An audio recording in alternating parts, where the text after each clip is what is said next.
Melbourne throw the first punch.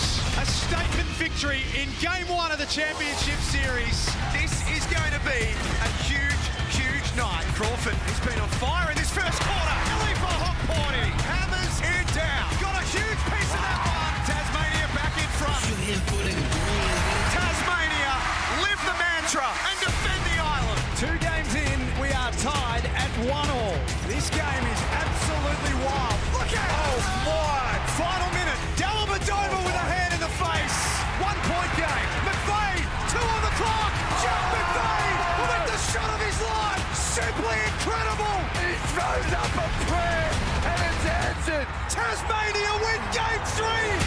Tasmania are just 1 win away from the ultimate glory. Jack McVeigh, listen to that. His confidence is sky high right now. Clark crosses over McVeigh and drains the 3. McDonald steps back. JackJumpers lead by 6. Big knockdown from Travis. Dellavedova knocks down the 3. Body language changing significantly between these 2 teams. Jack McVeigh is absolutely on fire. That's to another level. Momentum with the JackJumpers right now. Golding for 3. Jack McVeigh, steal, layup, enhancing his reputation after Sunday. There's a level of tension right now that we haven't felt at any stage during this series. Delhi for 3, puts Melbourne in front, upstairs. Nasty. Dellavedova with the ball handling duties. Matthew Dellavedova, simply brilliant. 2-point game. Does lightning strike twice? Melbourne come to enemy territory and win in a thriller. And we are going all the way to the end. It's a series that deserves 5 games, and that's what we're getting. And so, it comes down to this, the 5th and final game in the Championship Series, and it has been an unforgettable one. For United and the JackJumpers, it's a blank page. The final chapter of NBL24 is waiting to be written by either the powerhouse, Melbourne United, looking for their 3rd championship, or the little island that could, Tasmania, trying for their 1st title in just their 3rd season. It's Game 5. It's what we play for. It's what we live for. And every moment matters. Hello and welcome to a global audience in front of a sold-out John Cain Arena for Game 5 between Melbourne and Tasmania. A series that has had so many twists and turns. We cannot wait to bring it all to you this afternoon. My name's Jack Hebron. It is my honour and privilege to be with you. This league is flying, and as you can see, you cannot get a seat in this house. Nerily Meadows, Andrew Gaze in front of the Melbourne United bench. There's an electricity in this venue, Nez, that's hard to describe right now. It's a sellout, Jack. 10,000 fans in the house, but statistically, Tassie have won 5 of the last 6 against United at John Cain Arena.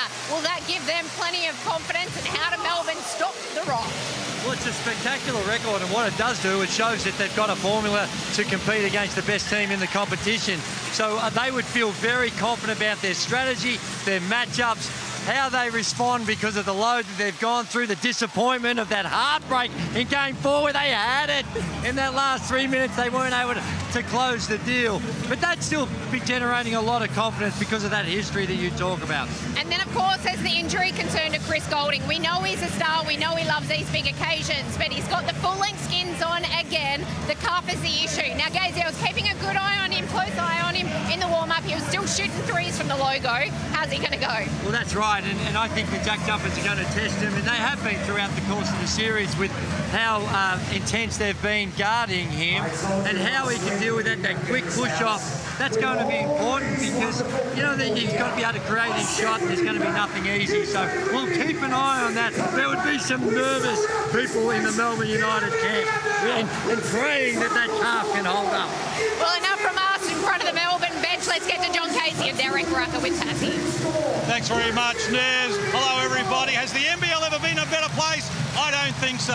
Now, Derek, Scott Roth has changed the starting 5 again today. That's 3 times in 5 games. Melbourne's rolled out the same 5 every game. Is that advantage, Melbourne? It probably is in terms of continuity and being able to know what's worked. But hey, to win a championship here in this building, Scott Roth obviously feels like he needs to take some risk on board. equal game high or career high 28 for Jack McVeigh in game 4, career high 12 rebounds in game 3. If Tassie win, he's the MVP.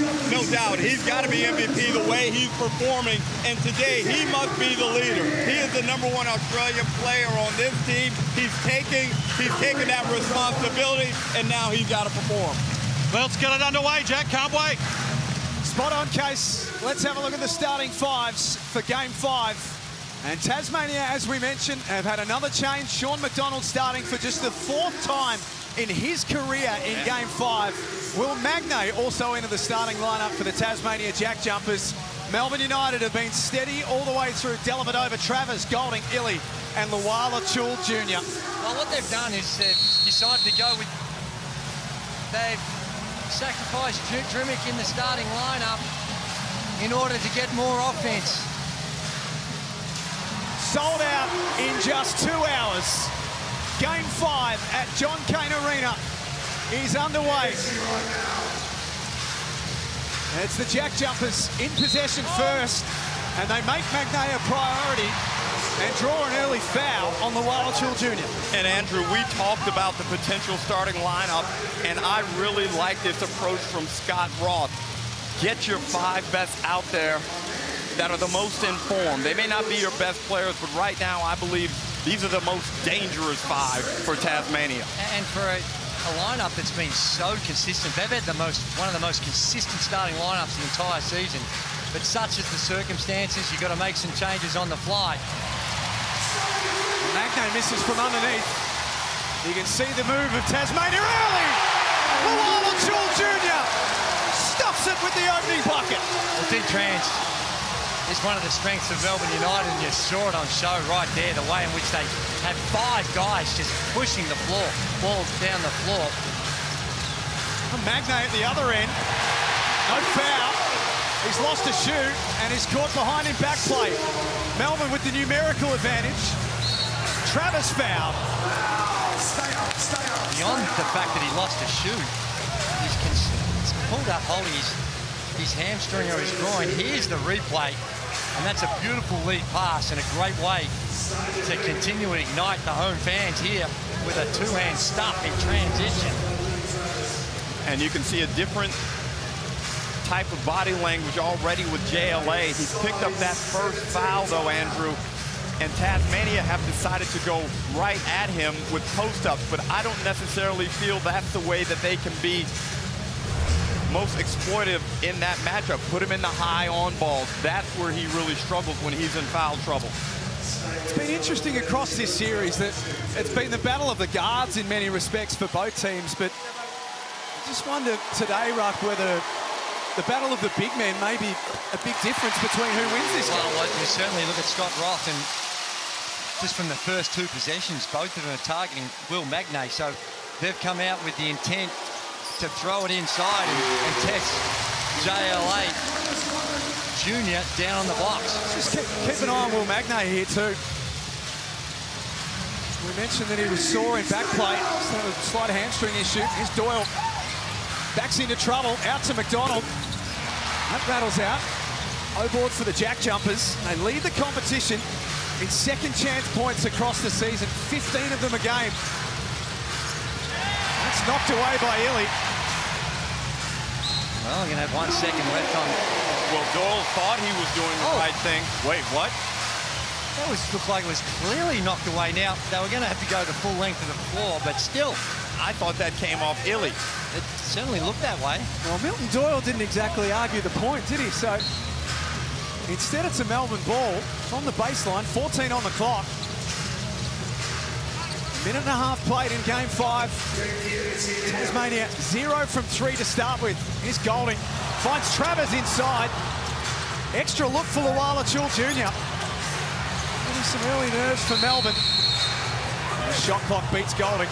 And that is just really good defensive rotation down low. Magnay had to come out and was helping the helper, and McDonald ducks in there to cover JLA in that deflection. Good rotation by the JackJumpers. Crawford drives and scores. Jordan Crawford had 14 in game 4 and 12 of them came in the first half. And Drew, I think he's a real danger in this game because of his JLA goes right back at the rack, runs over McVeigh, and now McVeigh's holding his dome. Well, McDonald gets to the other end and scores. Let's keep an eye on Jack McVeigh here. Well, what this lineup does, it makes Chris Goulding have to guard someone that can put it to the deck and get to the rim. And if you've got some issues with injuries, that may be a factor.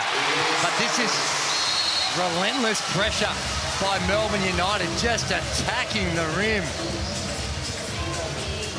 Where they're 3 or 4 from the field.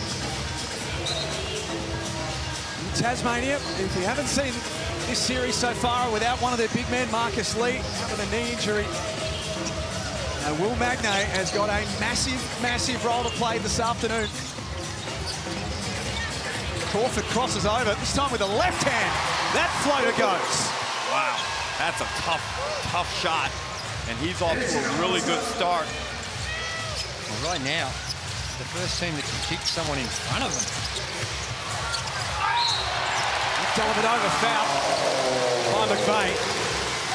Been outstanding getting in the paint, getting people up off their feet, or Andrew just playing bully ball, like right there. Well, that's right. The head fake gets McVeigh off his feet, clear foul. But when they're so aggressive on these penetrations, on those on-ball screens, hard showing and even blitzing to stop the penetration is something that they might need to look at, because right now both teams are just getting to the rim, getting 2 feet in the paint and putting a lot of pressure on guarding the ball carriers. And Jack, you mentioned nerves earlier. It's not slowing down the pace. These guys are pushing. 10-6 after 3 minutes. McDonald into the starting lineup this afternoon, has had a couple of looks. 3 of 7 from the field early on, the JackJumpers. Illy drives and gets in deep. They are putting all sorts of pressure on Tasmania early. And now a turnover.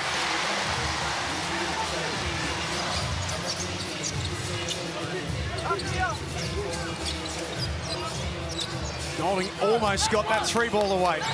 Dellavedova. Looking at the mismatch right here with JLA. That's where they head. Nice pass inside for Travers. Melbourne get more points from inside. And he's really improved with passing the ball, Andrew. He's not quite the black hole he used to be. No, that was a good find. Doyle unloads. And Goulding's got tangled up underneath with McVeigh. How do the officials see this one, I wonder? Well, the way they're talking about You're both grabbing a double foul. So no, There you I have see a double Chris foul. Goulding just holding McVeigh. Blue 43. Wow. And then I have yellow 9 holding. Well, that's Setting it right. He turns around and throws the shoulder the at it. second personal foul that's going to be. Is that from McVeigh, No, I Jack? agree. That's why I didn't call a foul. See, the double foul, I believe it shouldn't count as a personal foul. Let's just nullify him, move on. Well, it's going to, 2 fouls early on. It's going to make some decisions for Scott Roth. Straight away, Dean Vickerman gives Chris Goulding a quick breather. This is something we've seen with Chris a lot. He plays the first 4 minutes, then this break usually is only a minute or 2, and then he comes back in. Just that couple of minutes in the middle of the quarters. A lot of discussion about his fitness heading into Game 5. Did we see anything early that would be concerning if you're a Melbourne supporter with Goulding? I thought he looked okay. But on a made bucket here, we will get a timeout. 8-point lead to Melbourne. Dellavedova, great pass inside for Travers.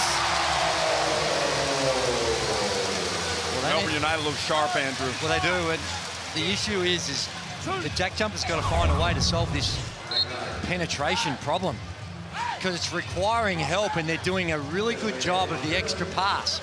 If they're not finishing themselves, anyone that helps out, they're finding him. And that time it was Travers.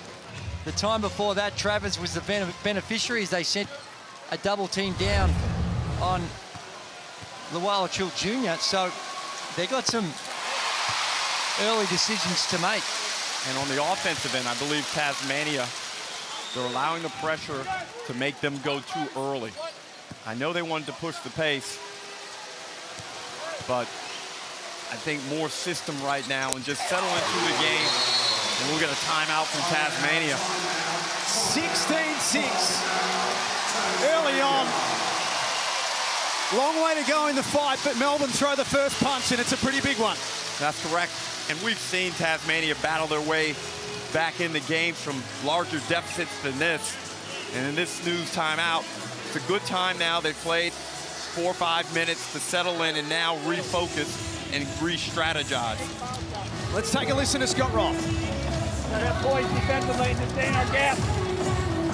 We rip gap for a count. Fifth 5 on the outside of this. Coming back out of there. Give it up to the German On your eye. Look your ear, wait. Wait until he catches you. One brings out legends and superstars. Come on, legends from back in the Fifth 5. guys. Study yourself. Game foul. Together, one, two, three, together. Pretty composed. No panic at this stage for the JackJumpers. And there's an argument that says they're at their best when they're in chase mode, Tasmania. Well, this series, the team that's in chase mode, it would take out game 1. The team that's in chase mode has ultimately come back and got the win, but I don't think it was in the game plan to get 10 down in the first 4.5. And all of Melbourne United's field goal attempts are pretty much in the paint. They've taken 6 free throws already. Nerily Meadows, you were listening in. Player-driven as it has been all championship series, and they've been consistent with their messaging. Make sure we rebound and keep at our pace. Chris Golding said, don't let them slow us down offensively. Well, they called that on the floor. Basket won't count, but good positive signs from Jordan Crawford. True, and I feel Tasmania maybe hard done by there. Looked like he created the contact and was able to get the shot off. Yeah, it certainly looked like he gathered the ball. JackJumpers inbound, John Casey.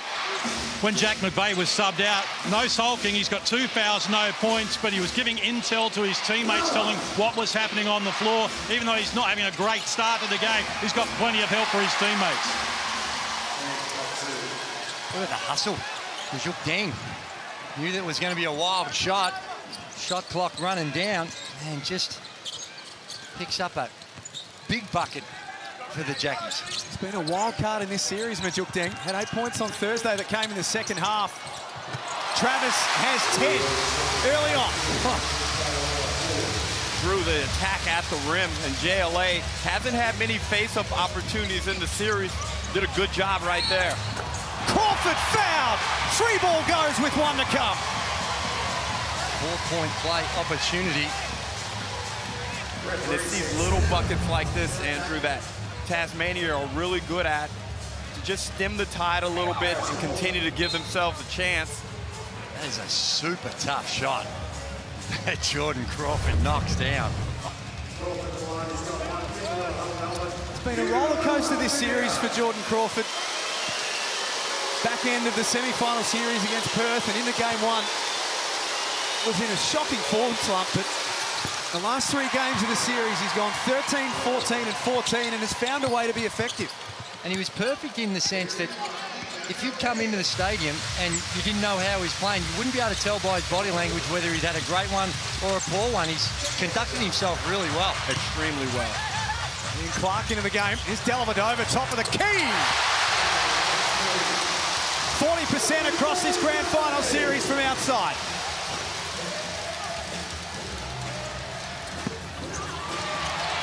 No good at the other end for the JackJumpers. McDonald inside, great pass for Magnay.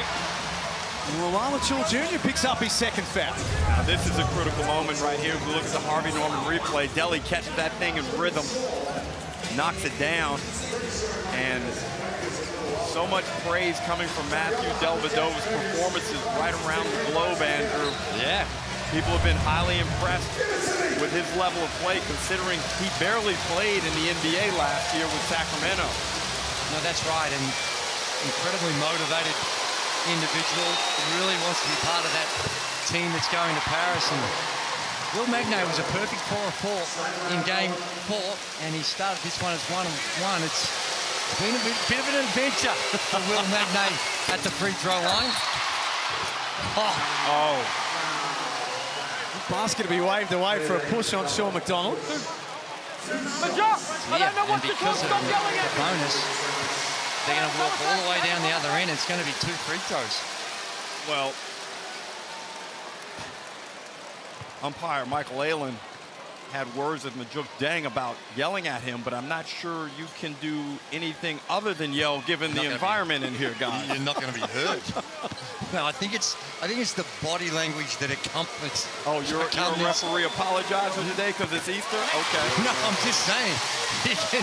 The body language that accompanies the yelling, I think, is the factor that'll determine whether you get the little, hey, pipe down, please. Happy Easter, everyone, Andrew. I hope you and Jack got plenty of eggs, chocolate. Sure did. My kids have been on a mission all day. Knock over as many as possible. Great pass from McDonald. Swings to Crawford. Got it. What about the ball fake? The ball fake from the little man, Jordan Crawford, created the separation. Underutilized, under-practiced, the ball fake. Back to 6, the difference. Travers in the mid-range. That's his first miss of the afternoon, and Hook Porty into the game is called for the foul. And it's going to be 2 shots down the other end. And great pass from McDonald. What? There's that ball fake you talked about, Andrew. Bought himself some time. And his shooting proficiency is continuing to improve throughout this series. But the uniqueness of this series is unlike what we've seen before. This is a high-scoring Game 5.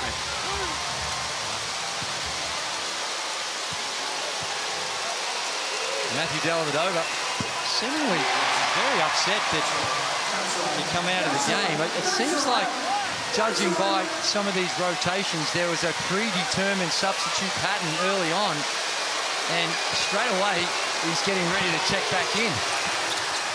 Magnay misses both. Not for the first time in the series, Will Magnay is giving out burgers. The code word is blast. For the last time this season, free burgers for fans.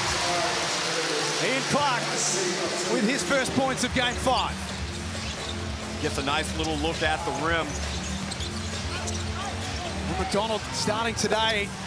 This young man is growing in confidence with every game. Whoever can put together 3 or 4 minutes of outstanding defense is going to either separate, in Melbourne United's case, or get themselves back in the game if you're the JackJumpers.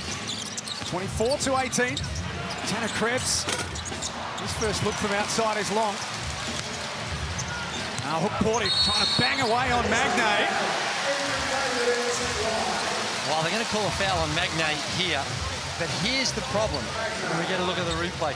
Magnay just braces himself and takes the hit, and the problem you've got is if you fly, if you go down, like there's contact being drawn by Hook Porty, but to me, and I know what you're getting back. What do you do if you're the defender? You're harking back to the previous game when he took the blows in the chest and fell over and didn't get the calls. So how do you defend if you can't just hold your ground like you did then, and you can't take the contact? To get the call, you have to fall over. That's the precedent we've set. To me, that's a no call, D.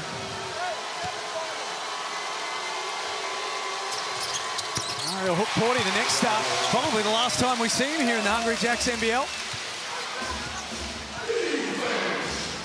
From his point of view, headed hopefully for the NBA draft a little later on this year. All of the mock drafts have him in around the 40s or early 50s. He's got a role to play this afternoon. Down low to Majuk Deng. Shot clock gets to 3. Little floater in the lane, jumps out. Dellavedova straight back in, was subbed out and said, no, I'm back into the game. Hook Porty can't clean up the scraps. Dellavedova, such an improved penetrator and handler of the basketball. It looks just, this lineup here has got to have full attention on the boards. Right now, it's a small lineup for the JackJumpers, and they've been let off the hook with a couple of misses by Melbourne United around the basket. With Magne hobbling off a couple of minutes ago, JackJumpers are well down on bigs. You're predicting things now, are you? How about you just go with a warning and we'll just do it go that way, okay? John Casey's in front of the Tasmanian bench. What's happening over there, Case? Jack, Will Magne has disappeared toward the change rooms here with the medical staff of the Tasmania JackJumpers. Initially, he was rubbing a hamstring. Now he's receiving some treatment around the groin area as well. So it's quite a concern when you consider Marcus Lee already out of the series with that knee injury sustained here as well. So worrying times for the JackJumpers, who've only won one first quarter in this series. But I'll remind our viewers, they were down double figures in the first quarter here in Game 3 and still prevailed, so I wouldn't write them off this early. Crawford makes both. No, I think they've weathered the storm. This is good at 16-6. Well, I agree with you, and keep in mind, Tasmania feel very comfortable playing in John Cain Arena. They've won 5 of the last 6 games here. Drew, you probably covered all of them. Yeah, they've been good. Well, I think you get the freaking Flyer commentary awards this season, Ruck. We're just privileged to be in your presence. Oh, stop. 25-20. Clark steps into the 3 and drains it. He's pure, all caps. 7 of 14 on Thursday night. He started well in this one. As Drimic gets inside. Back out to Crawford. Off the loose ball. Jordan Crawford taking this first quarter apart. What does he have? 16 points. Perfect 5 of 5 from the field. Dellavedova misses from underneath.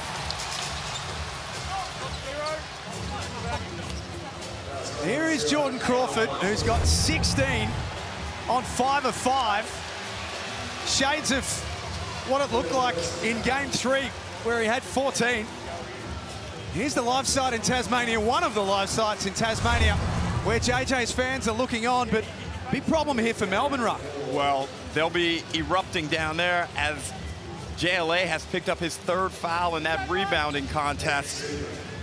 And with no Magne, this is a big, big blow to United, because Haporti, while a future NBA player, does not have the offensive capabilities that JLA does. No, that's right. And we've seen some of the passing that he's had already with JLA. They've thrown it into him, and with that double team, he's found Travers a couple of times. Deng leaves a couple on the free throw line. They're 4 of 9 from the stripe in the first quarter, Tasmania. They shot it at 72% for the series. Travers' pass goes astray. Clark never panics. Back out to Dellavedova. Head down to the basket. Blocked by Deng. Crawford pulls up. 3 more. Oh, wow. 19 in the first quarter for Jordan Crawford. Did not love the decision, Andrew. I thought it was a one-on-one blow-by. He knew better than I. Crawford now with 19. Unbelievable opening term performance By both teams.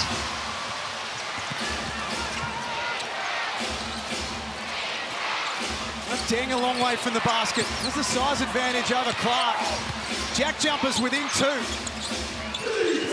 McVeigh. It doesn't count. Drimic kept it alive. Look at the hustle from both teams.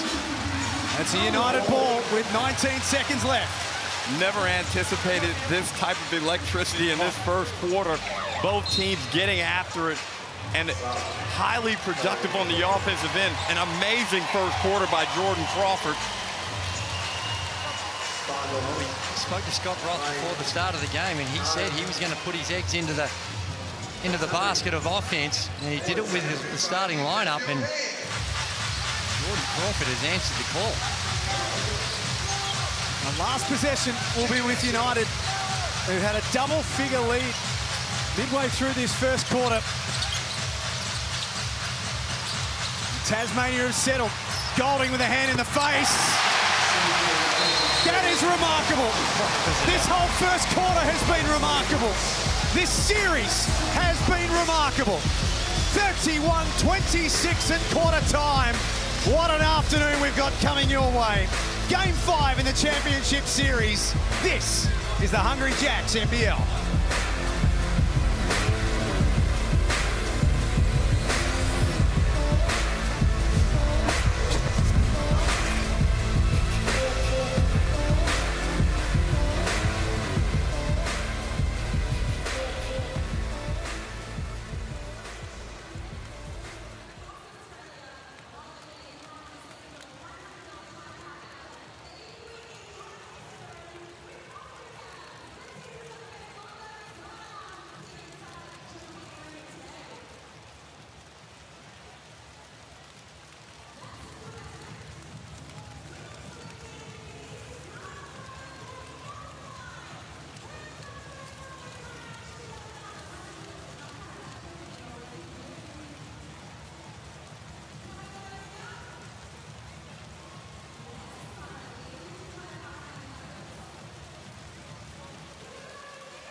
It's championship basketball at its very, very best. Quarter time at John Cain Arena. Melbourne United lead 31-26 over the Tasmania JackJumpers.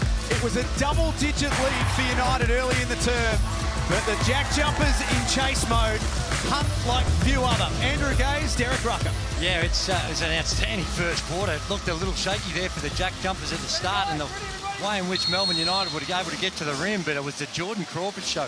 19 of the 26 coming from Jordan Crawford. And they'd be, given the way they started, they'd be pretty content to only be trailing by 5 at that first quarter break.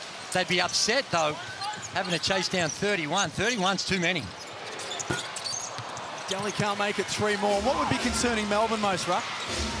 Well, I think the confidence that Tasmania is playing with, and also those 3 fouls on JLA. Now, for Tasmania, Milton Doyle's got to get it going, and Magnay's got to get a bucket. Porty blocks the shot. Points will count. Nerily Meadows, courtside.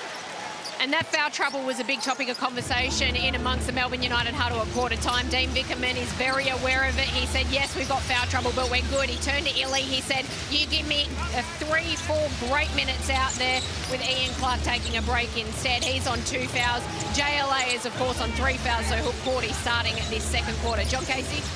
Nez, there was composure again in the JackJumpers huddle, despite the fact Melbourne have came up with their highest scoring quarter of the grand final series. An update on Will Magnay. He just felt some tightness in his hamstring on landing in a rebounding duly early in the quarter, so we'll keep an eye on that.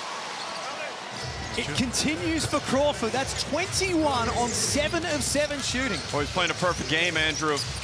And right now, you've just got to keep going to him and milking that thing to death. There'll be a lot of fans watching and remember Bryce Cotton's 45 in a championship game. Travis upstairs. That's a couple more. He's having a fair contest himself. That's 13. Well, they've got no one that can meet him at the rim.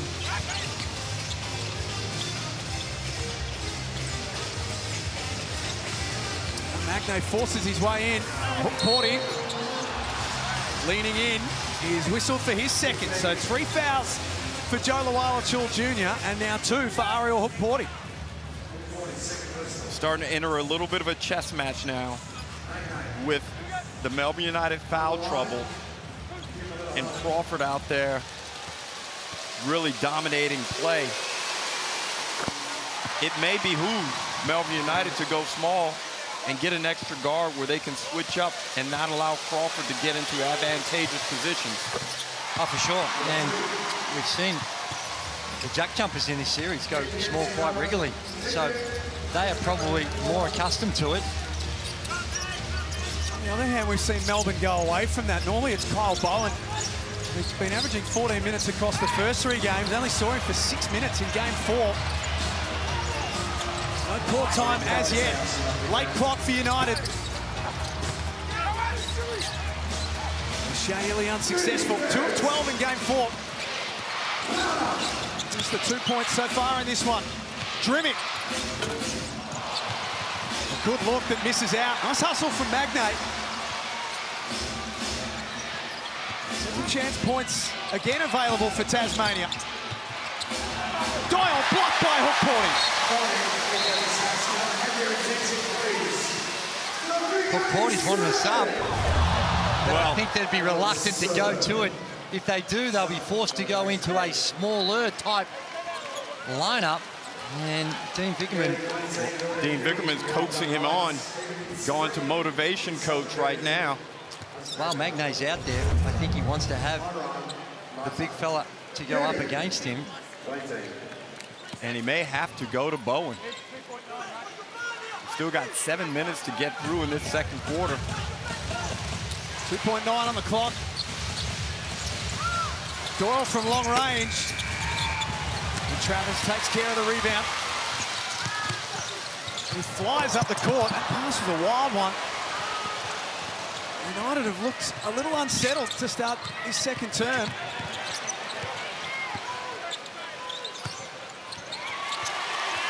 It's knocked out of the hands of Magnay. JackJumpers ball from the baseline. Doyle starting to press as Dean Vickerman is going to roll the dice and put Joe Luala-Chul Jr. back in the game, carrying these 3 fouls. It is, and I think this is one where he just wants to buy a couple of minutes for Hookporty, because you're right, this comes with some risk. Crawford's got 21. He can't add to that. He's getting his own offensive rebounds and scores. JLA can't do anything. You saw that effort right there. Go at him every time. This is game 5 to win the championship. You cannot let this guy be out on the court and not put him in a threatening position. 23 of Tasmania's 35 points belong to Jordan Crawford. And there's Luala-Chul Jr. at the offensive end. Yeah, I think you're going to see that. A lot of on balls with Magnay. And McDonald has room to fire. That's off the front of the rim. Milton Doyle not happy with the call. That'll be his second. Well, for all the contact that you see throughout this game, for that to be picked out, it's I can understand why Milton Doyle is a little perplexed. A timeout by Dean Vickerman. 37-34. We're 6 minutes 17 remaining in this first half. A reminder, if you have just joined us, Melbourne shot out to a 16-6 lead early on. The JackJumpers have got this back now to just 3 points the difference. Let's get courtside to Felix von Hoff. Thanks, Jack. Well, I'm here with Hollywood royalty, Jeremy Piven, one of the slickest guys in the game, also known as Ari Gold from Entourage. Jeremy, how are you enjoying your time in Melbourne? I'm loving it, and the level of competition here is high. And it's fun to watch because everyone's so intense. They're diving for balls, and I'm loving it.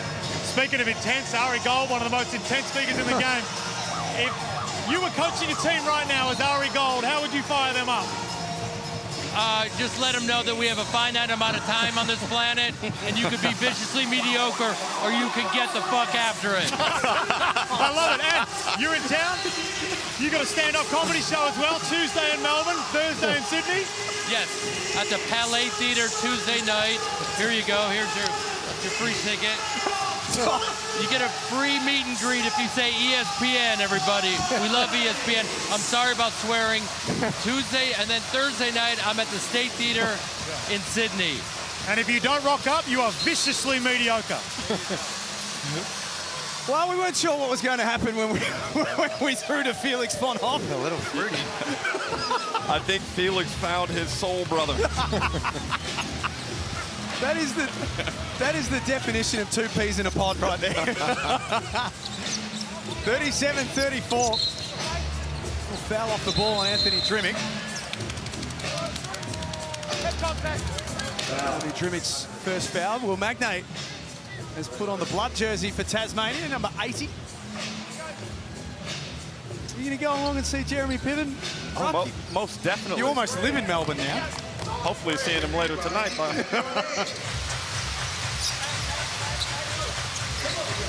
sold out crowd at John Cain Arena. Sold out in less than 2 hours.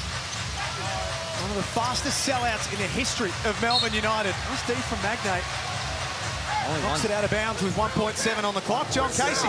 Magnay out there at the moment in the unfamiliar number 80 after having blood on his singlet. In the huddle, Scott Roth just said, settle down. Let's just concentrate on winning the next 3 minutes and worry about it after that. Shot clock will beat Melbourne United. Momentum has swung wildly back in favour of Tasmania. Lualachil Jr. could only stand there. Good help D from Golding.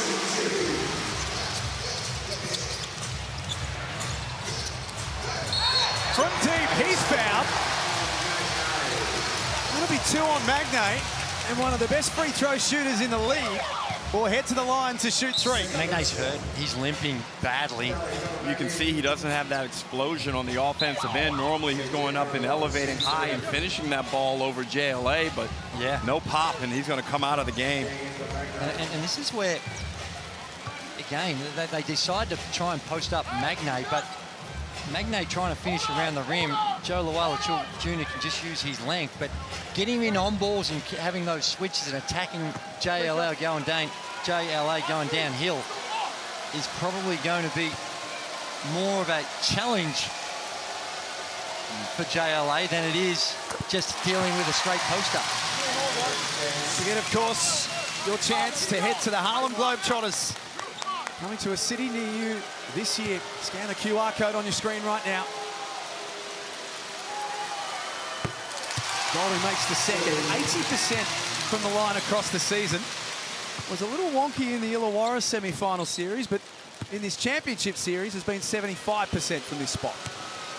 He's playing a solid game to start. He's only taken 2 shots and now remains on 7 points.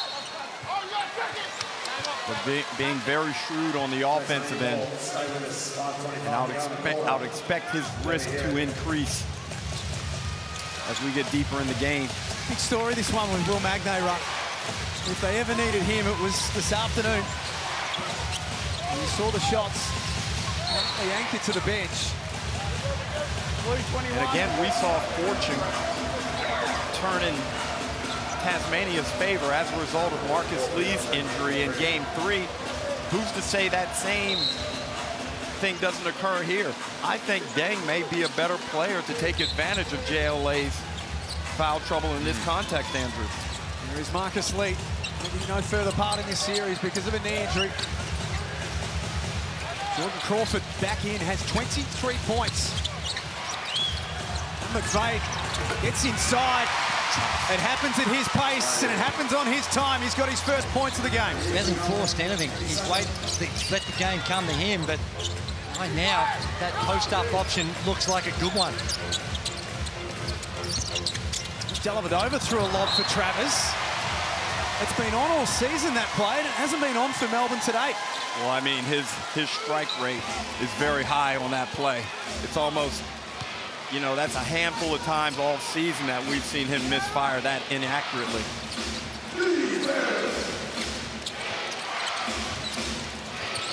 This is what you're talking about, Andrew. They got the switch. It's deep from Clark. A great pass coming in from Sean McDonald. Clark cuts his way through. Sean McDonald's going to love that in. When you've got a mismatch down on the low box, had a poor angle, needed to get it more on the 45 and get that up higher like that. Well, he made a similar passing angle mistake in Game 4 that really cost him on that late sideline out of bounds, and it was the same thing. He needed to throw it high.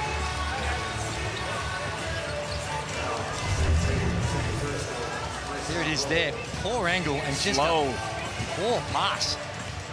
The idea was right. And look at this. Woo. That's smooth.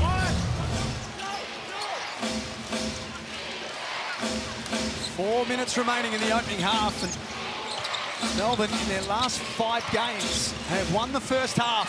Golding looks sore. McVeigh glides to the basket. He's got 4 quick points. Timeout Melbourne, and a problem here with Chris Golding. And that was my point, as we see Chris Golding really struggling. Oh dear. And this That's beyond really struggling. looks really poor. He's a warrior. Came into the game with an injury cloud. Chris Golding, as Nerily Meadows pointed out, wearing the full-length compression gear, but this is a separate incident. Let's see if we can capture it. It's those quick, short movements that can cause you the most problems. Ooh. And that time there was a slip on the switch. And you described it perfectly. It's the short burst. It's when you go to engage where those muscles fire, and sometimes much to your detriment. No, that's right. And, you know, you can sort of control it when you're just at that steady pace going up and down the floor. And particularly for someone like Chris, he's working in real small areas a lot of the time to get his shot off. And from cutting off staggered screens and that type of action where you got to push off, he stayed out on the floor. So maybe it's just a little tweak. Nerily Meadows keeping a very close eye on things. As Majuk Deng even gives a little slap on the back to Chris Golding, as you pointed out, he's staying on the court and he pushed the support staff away from him. And Dean Bickerman said, "Are you good?" He said, "I'm good to go, I'm good to go." He's staying out there. Grand final MVP from the 2018 series, which was 6 years to this very day, where Melbourne defeated Adelaide in a 5-game classic. This has got all the makings of being another 5-game classic. Tasmania, Drew, you said it perfectly. The team that's been chasing always seems to find their confidence, and Tasmania have done a good job of getting back in this one. But in front of this home crowd, they've really got to hold on. Ooh. Deng blocks the Wallachul Jr. Wants a second bite of the cherry. It's tense, Drew. It is. Crawford trying to get beyond Dellavedova, which is not an easy task, and then that pass was a wild one. He's saying it caught a foot, but Melbourne's on the way through. McVeigh wants to challenge it as he gestures to the coach. It's the behind the back pass, and gee, it's hard to tell from that angle. But that's the last 2 possessions. Jack McVeigh on that box. Now they were trying to get it. Let's just wait. Take your time. Put him in there. Majuk Deng's got a second foul to deal with. That might be last person standing. Either through foul trouble or injury. That's right. And again, Andrew, you've got to keep Delly off that right hand, because he'll get that left shoulder, the left side of his upper body, and you get in the flip shots, fadeaways. I don't think it is. Question. If I would have bumped one of them like that, they would have flopped and you would have gave them a call. I think there was an Arguing earlier his one where case. he did get bumped off the line. Okay. That was different. Okay.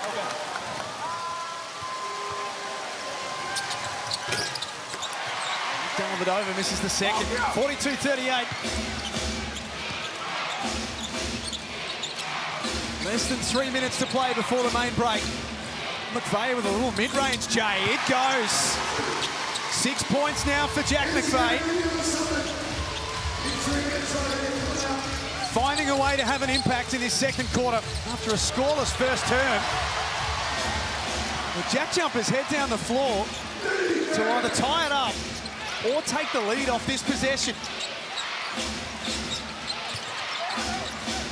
Crawford from long range. Got it! Well, that's the decision. Tasmania lead for the first time today. That's the decision got to make. They eventually go, send the double team, and straight away Crawford's open. They find him for the 3-ball. They force Dellavedova to kick it back out. Illy no good from underneath. But Andrew, I'm not sure that they need to double with Illy on McVeigh. I know there's a slight disadvantage, but I'm not sure. It's not like a Clark. I would trust Illy more in that situation and not go as strongly at the double. Hedge, stunt. Travers totally commits to it. That's too much. Particularly when it's that far out. I'd be waiting until he got a foot in the paint before you really blitz on that and send the double team.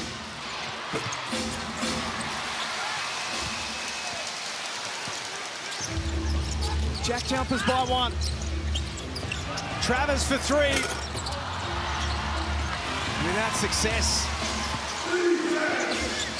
Crawford, McVeigh, Doyle, Magne, McDonald out there for Tasmania, Dellavedova, Porting, Travers, Golding, and Illy for Melbourne United. And McVeigh on the low block. That's a foul. It's a foul because that's what they called down the other end. Or less. But it's a similar action that we're talking about where I thought McVeigh just holds his ground. This time Delly just holds his ground. Now, he drops the shoulder, but I don't know what you do then. If they're just going to allow the offense to run you over. So they've been consistent with what they called earlier with Will Magne. Snooze timeout. 1:27 remaining. The JackJumpers have the lead for the first time in the contest. Let's get over to John Casey. Thanks very much, Jack. I've got Jeremy Rockcliffe, the Premier of Tasmania, here at the moment. Tell us what the JackJumpers have done for the people back in Tassie. Oh, look, I'm going to say they're united Tasmania. It's been fantastic, John. And it's a wonderful team. Not only do we, choose to barrack for the team, but they've become a real movement, really, in Tasmania. And full credit to Scott Roth and the team. He's really created a fantastic culture. And every single one of the players, Tasmanian people feel as though the players are really trying to be one of them.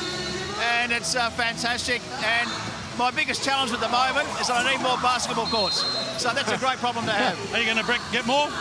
Yes, absolutely. Yeah, absolutely. Yeah, the participation's increased, almost doubled of basketball in Tasmania, particularly young kids, and that's fantastic. They're putting down the mobile phones, picking up the basketball, and that's fantastic. You marched to the game with the Ant Army today. How was that? Yeah, we did. We came from the Duke of Wellington Hotel, and being there with all the hundreds and hundreds of JackJumper fans marching along, it was a wonderful feeling. Appreciate your time. No worries, mate. Take care. Isn't that fantastic? Yeah, it is. Not sure there's many premiers who go and have a beer with the supporters and walk to the venue with them. He's a great fan of the JackJumpers, and as he should be too. I don't know. At least Michael Allen was honest. Please go away. I'm really not quite sure. No, I just saw it go out of bounds. This will be a jump ball. So we go with a jump ball possession. the way the possession arrow is pointing. And Milton Doyle really struggling now with the decision-making. You saw he was in between on that play. 0 of 5 from the field. And he's just got to be assertive and just shoot the ball. Golding back on the floor. He's only had a couple of short rests in the game. Clark over the top of Magne. 9 points for Ian Clark, and just quietly accumulating as he does.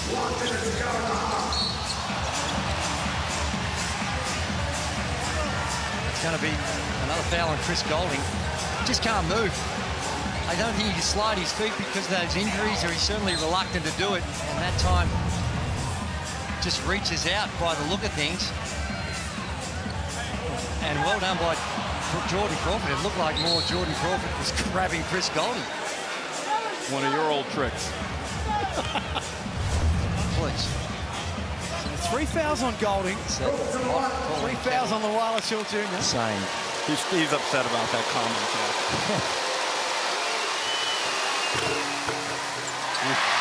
It's good heads-up play. Right now, you know your team's in the bonus. You're trying to drive into the legs of the guy showing or create some contact, put the pressure on the officials. Free throws, this could come back to haunt them. 6 of 12, 7 of 13. They've left a few out there. Crawford has 27 points. One of the great performances of all time in this first half. No, throw it away again. And Delhi again, not on the same page. Porty was thinking, I want it upstairs, and Delhi went with the more direct pass and out of bounds. And if I'm Jordan Crawford, I'm working this ball. I'm deciding when someone else gets a touch right here, given the context of this game. Kristovic in for his first minutes of game 5. Crawford got in front of Dellavedova. Rattles around and jumps out. 7-second differential between the game and shot clock. Scores tied at 44. Here's Clark. No good. And the ball in the hands of the right man. He's got 27 points in the opening half. Gave up his look for Doyle. Scores tied.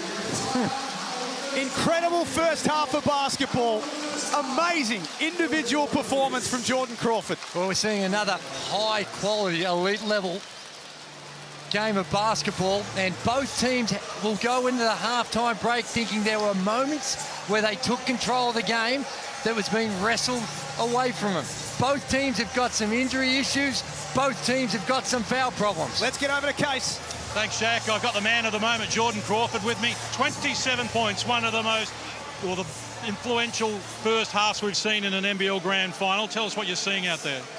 First of all, he has risen. Today is when my Christ has risen from the dead to die for our sins. So that's first. But other than that, just out here fun and, you know, trying to get the job done. Season high is 32. This is your best return since December. You have been down on form, but you've turned it around here. How? Just my teammates having confidence, staying aggressive, putting the work in all year, and, you know, it doesn't mean nothing until we get this win. Appreciate your time. Good luck in the second half. All right, thank you. Over to you, Nez. I've got Luke Travers alongside me, all locked up, Travers, but with Crawford, 27 points. What do you do to stop him in this second half? I think it's just attention to detail, little coverages. We'll have a little breakdown, and he might be the one open or he's pulling off a 3. So, yeah, fixing up the level of the coverages, then we should be good. Luke, we've got foul trouble, injury trouble. Is it as tough out there as it looks for us? Yeah, it really is. But we've been, all season, we've been the next man up sort of mentality. So we're really deep, this team. So we're going to use all of that if we're necessary. But, yeah, just a little bit more discipline on the fouls and, yeah, should put us in a better spot. Get some rest. Thank you. So much to talk about in the halftime show. Scores tied at 44 apiece. Game 5 of the NBL Championship Series from John Cain Arena. Stick with us. It's great to have your company around the world.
4 games couldn't separate them, and this half couldn't separate them. 44 apiece at halftime at John Cain Arena. The final game of the series, Game 5.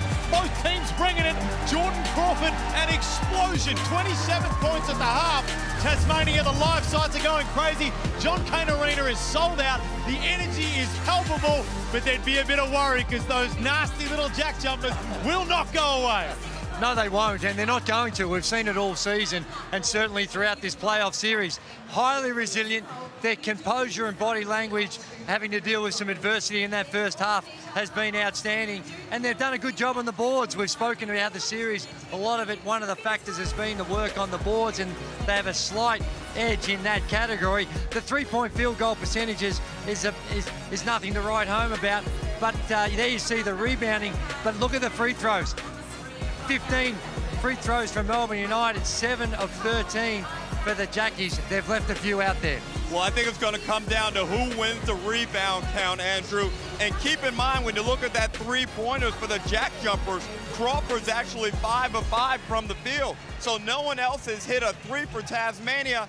And look, Doyle and Magne have to show up and provide some offensive productivity. Those 2 guys are 1 of 11 from the field. Out of all the stars on either team, I think I'm confident in saying no player has been more underwhelming across the series than Jordan Crawford, and he's saved it all up for Game 5, the best half of the series. Well, he's had some moments where he's exploded in quarters. He had a 13-point first quarter a couple of games ago, but he has carried it. We heard from Scott Roth before the start of the game, and he said he's going to put the emphasis on what's going on the offensive end, and Jordan Crawford heard that message, heard it loud and clear, and either from the three-point line or getting to the rim, he's been able to score. He can punish any time you help out off him when he's in this frame of mind.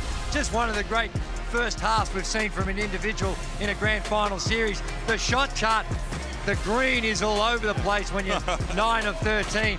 And what it really is encouraging is the perfect 5 of 5 from the three-point line. More green than a Colorado dorm room on that Blackmore shot chart right there. He is on fire. How do they slow him down in the second half? Well, somebody, and in particular, Shea Illy is going to have to get on him, not switch. They've got to avoid the mismatches because that's where he's really hurting them. And then also, he's shooting the ball well now. So if you go to double, Melbourne United cannot double off of him and allow him to get in catch and shoot opportunities. Luke Travers has been a monster on the defensive end throughout the series, but when he's bringing a scoring punch, it just adds another layer to the firepower that United bring. He was on the rim early, and that's what he does well. He slashes, he cuts, he's athletic, he finishes up on the rim. But now, Andrew, he's got to continue it. He can't let up in the second half.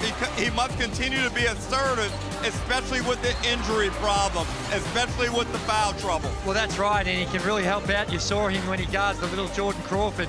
Makes it hard for him to finish at the rim. 4 of 7 from the field. Very opportunistic. He's playing off the ball. Others are doing the work. He's finding the spots. Yep. He's making the right cuts, and he needs to continue to do that because they're going to need his points. Do Melbourne United have to worry the fact that Jordan Crawford, he's exploded in that first half, and we haven't seen a huge amount of damage from the others? They've got a lot more to bring. Who are you more worried for heading into the second?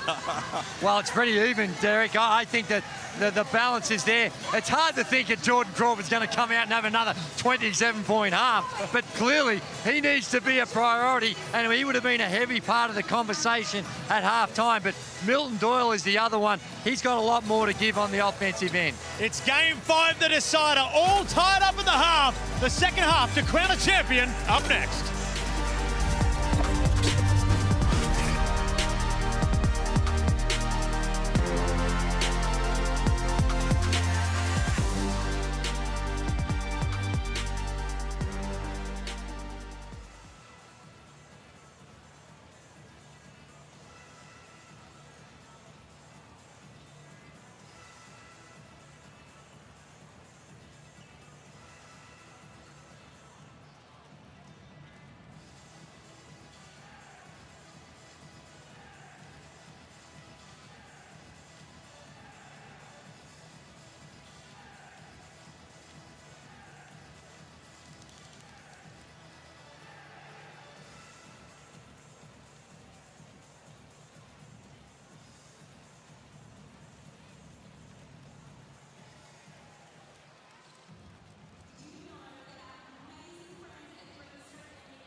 Great to have your company for Game 5 of the Championship Series. It's exactly the way we wanted it. Scores tied at 44 apiece at halftime. Third quarter is not too far away, and that is what we are playing for right there. The NBL Championship of the NBL24 season. Let's get over to Nerily Meadows. Melbourne United assistant Reece Carter alongside me. 27 points from Crawford. What do you do about it? Yeah, you know, he made a couple of tough ones. We just got to take away the easy ones. He can obviously shoot the ball, he can play. He's going to make some tough ones, but we take away a couple of the easy ones, and I think we're in a better spot. One of the keys all series has been the boards. They're beating you at the moment. How concerning is that, and the foul count as well? Yeah, we cleaned it up a bit there in that second, but we really got to lock in. You know, second chance points, the free ball and the O boards is huge for them. If we can lock them down in those two areas, I think we're really looking good. Chris Goulding on 3 fouls, but also not looking himself. How is his body holding up? Doesn't matter. He's fine. He'll keep playing. He's going to be huge for us down the stretch. You know, everyone saw it this time of year, but he's toughing it out, and we know that we're going to get something special out of him. Appreciate your time. Love the smile. Thank you. Got Marcus Lee here with me at the moment. Marcus, can you tell us what the main message was at halftime? This is JackJumpers basketball. You hear it, you see it. We're just playing this grind. You fought back from double figures down to win here in Game 3. Can you do it again? I sure hope so. It's for sure a game right now. We're tied, but we're ready to keep working. Appreciate your time. Thank you. Over to you, Jack. Thanks, Case. Derek Rucker, Andrew Gaze. What happens next? Well, here we go. Who knows? It's been a terrific series, and now we've got 20 minutes to find ourselves a champion. Magnay started in this game, has a couple of fouls himself. Feels like just about everyone has a couple of fouls to their name from that first half. McVeigh, little turnaround jumper. Oh. Now that is tough. Luke Travis couldn't do a whole lot more. He just got to his spot, the fadeaway, good touch by McVeigh. Across the regular season, Melbourne United have been the best third quarter team in the competition. They won 20 of 28 third terms. Magnay to the cup. That's deep from Hook Porty.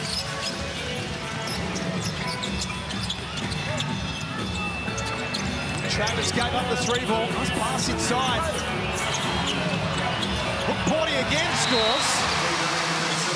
Well, Magnay with a blow to the side of the head. Well, he got taken out of the play, and you can see what happens when he's not in there. Gets a hit, and then there's no pressure on the putback. 13 points for Luke Travis. He's Melbourne's leading scorer. 27 for Jordan Crawford in the game. McVeigh blocked. Hook Porty and Travis swarm on him. Jump ball, possession arrow. Melbourne United's. Well, McVeigh that time just went a little too deep. He's been good. See how deep he is? So he's right in the forest there. He's got Travis and Hook Porty to deal with. That was always going to be tough going straight up at it. We'll have to keep an eye on Magnay as that right knee looks really tender. Dellavedova's push goes. They've scored the last 6, United.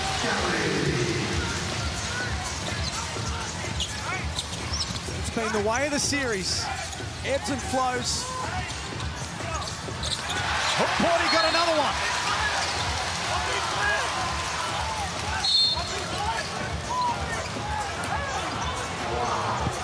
This time the possession arrow goes the way of Tasmania.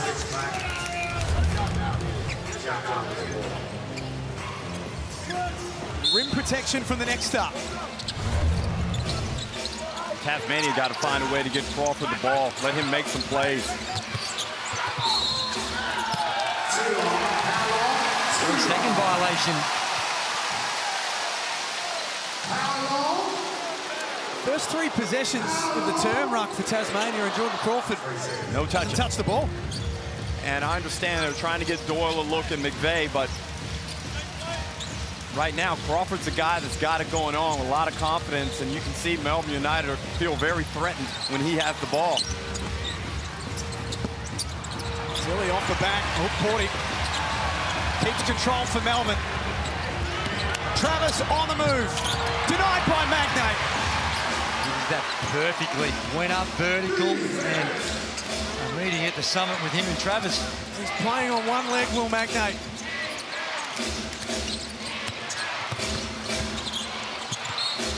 McVeigh travels. Another turnover early in the third term. Just seemed a little rushed right now with the JackJumpers on the offensive end. Just in that constant attack mode, trying to get to the rim, but the pace at which they're doing it just looks a little out of, a little helter-skelter. Like when they started the game, sometimes you come out of halftime and it takes you a bit to find the rhythm that was working for you, and that's where they are at the moment. It's Golden. Tough shot.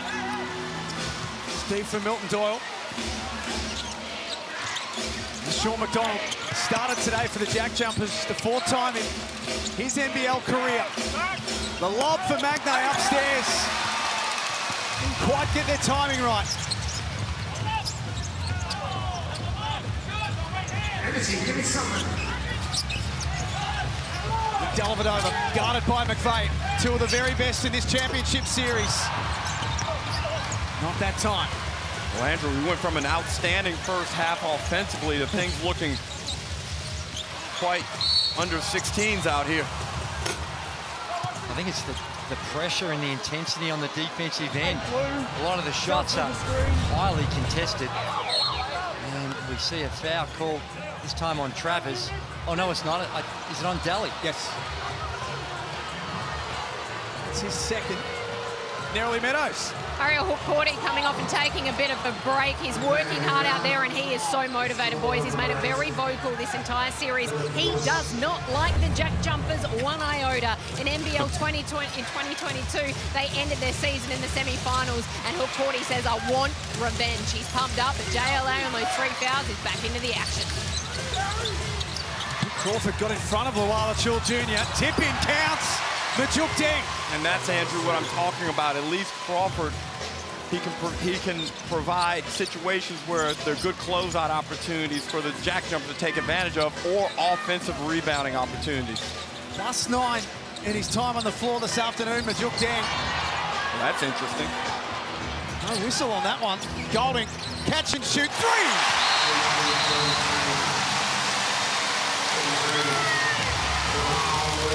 Good luck stopping that. He doesn't need a lot of time or space. And comes off and just elevates. Surprised to see no call there. And McDonald's right there, but that's just... He's into his shooting motion before the ball even hits his hands. Getting his legs right, getting them underneath him. 20 of 30 from outside for the series for Chris Golding. He's had the radar on from game 1. McVeigh with his hands full. It's kicked back out, 4 on the clock. Swift hands from Illy. And Andrew, they didn't come like we discussed in the first half. They let him stay isolated. Granted, the ball got outside the three-point line and it was more perimeter defense and straight dribble penetration.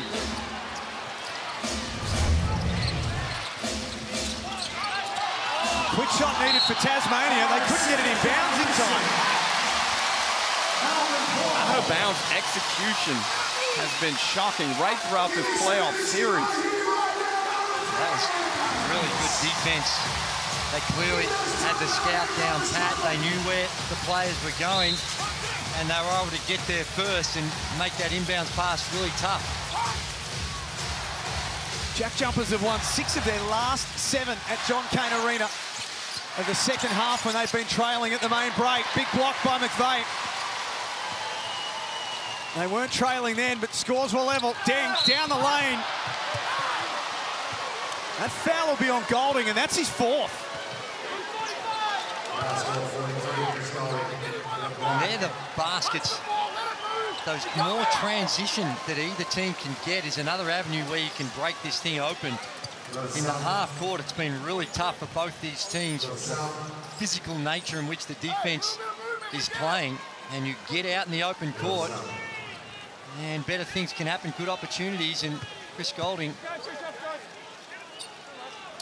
Don't forget to download the NBL app, nbl.com.au/app. Dean Vickerman barking at his team about ball movement on the other end, and I hear him because right now with a 5-point lead, especially on that last possession, they had the chance to go up 7 or 8. And it was just a bit untidy, led to a fast break opportunity. Just keeping the JackJumpers in the game. Interesting, maybe a little bit of gamesmanship by both. Chris Golding taking his time to get off the floor. And down the other end, Scott Roth demanding that he get off. Didn't want to ice his free throw shooter. JackJumpers back within 3.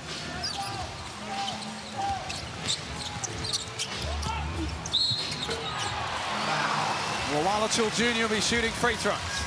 Strategically, Andrew, the JackJumpers can make a big move if they can get this 4th foul on JLA. You get Golden and JLA with 4 fouls going into the 4th quarter. I don't care if you're down 6 or 7 points. You're in a pretty decent chance to make a run at them. The only problem is Melbourne United's defense has really stood up in this quarter. They've limited them to 6 points in 5 minutes.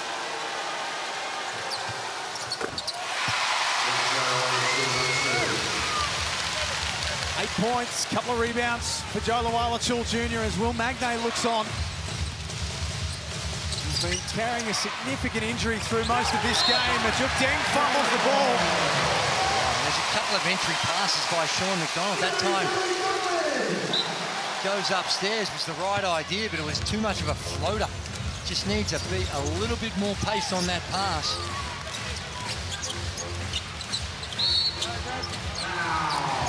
Wawalachil Jr. had the seal, so Deng has now got a problem for both he and the JackJumpers. That's his 4th foul.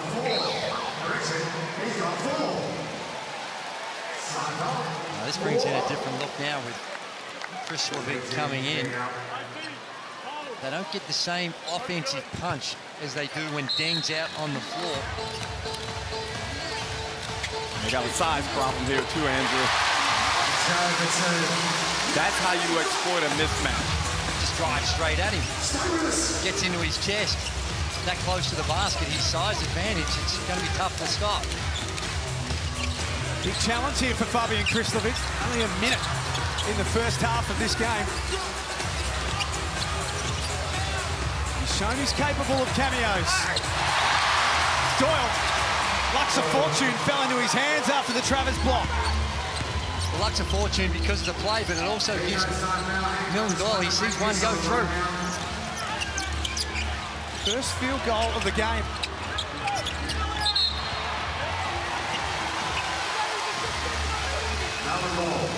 Melbourne head inside. They're going to do it every opportunity with both Magnay and Deng off the floor. Dean Vickerman makes a change. Kyle Bowen for the first time in the game, subbed in. Now this is interesting. He's come with a bit more size, Andrew, with Kyle Bowen realizing the fragility of the JackJumpers. Crucial period here. Oh. Dellavedova, tough 3 from the corner. Bowen with an immediate offensive rebound. The United reload, 7 on the clock to work with. Make that 2 for Dellavedova.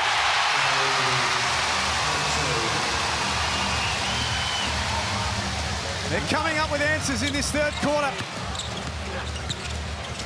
The challenge being laid down at the JackJumpers. McVeigh blocked. Points will count. I think that was a good call. It's tough from the angle where we are, but it certainly looked like the Harvey Norman replay. Flow game's on point. That is a tough shot. He made it look really easy. That's a long way out. Just a push shot from there. That is really, really tough. Saw it all in the Harvey Norman replay.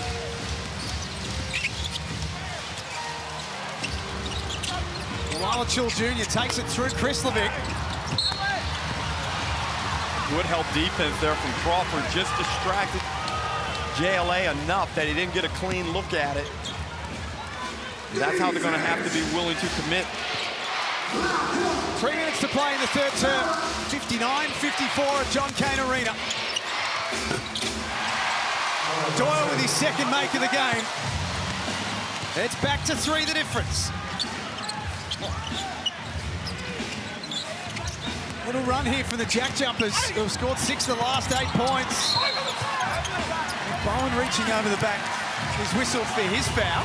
Melbourne's third of the period. Matthew Dellavedova, he's been super aggressive on those on balls. He's 3 of 10 from the field. He's creating some havoc getting in there, but we thought that push shot was tough. That last one was even tougher. Dean Vickerman looking a little concerned with things, wants to have a chat about it. Snooze time out with 2:38 remaining. There's some concern in the United camp there. Neither team can really get a continuous quarter of dominant basketball. And I thought a couple of minutes ago, it was prime for United to make its move. But now they haven't. Now they're back in a problematic stance. Well, it's been a real grind in this third quarter. No one's really been able to take any advantage, and you know, we're 15-12 in the quarter, so it's who can withstand that. And the thing about it, it's labor intensive. This type of basketball, notwithstanding the foul issues, it is labor intensive. Every single possession you're carrying someone around defensively. And when was the last time we saw a clean perimeter look? Chris Golding have a chat to the officials. 4 fouls, which means that we won't see a lot of him, well, certainly for the remainder of this quarter, Ruck. Well, that puts some of the burden on Ian Clark, who was outstanding in that first half. 4, 6, 9 points. And he's got to do it on both ends, because it looks like Doyle is starting to find his way into this one. Scores were tied at 44 apiece at halftime. Melbourne have just slightly got their noses in front. Great find from Doyle. Krislovic off target. Crawford to reload. He misses as well. 2 good looks for the JackJumpers. An illy foul. Points count. Well, that's the unkindness of our game. Tasmania do a good job with the offense.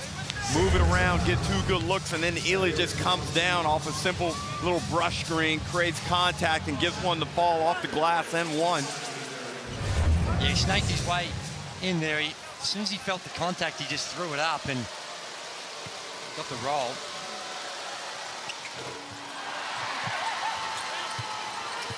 (13 of 18 from the line this afternoon, Melbourne. Doyle on the move. Eventually found Krislovic. Marshall Jr. playing with foul issues. Couldn't reach in. Good job to go straight up. Krislovic, second look from this spot. Knocks it down. Plenty of time. Wide open Krislovic. And he needs to make that. Kick that floor spread. Open things up in the middle. Well, he had a great look last possession. And you know that's what it's going to do for his confidence, Andrew. Wow. Terrible pass by Ely. Trying to make that entry pass. Crawford on the move. It rattles out.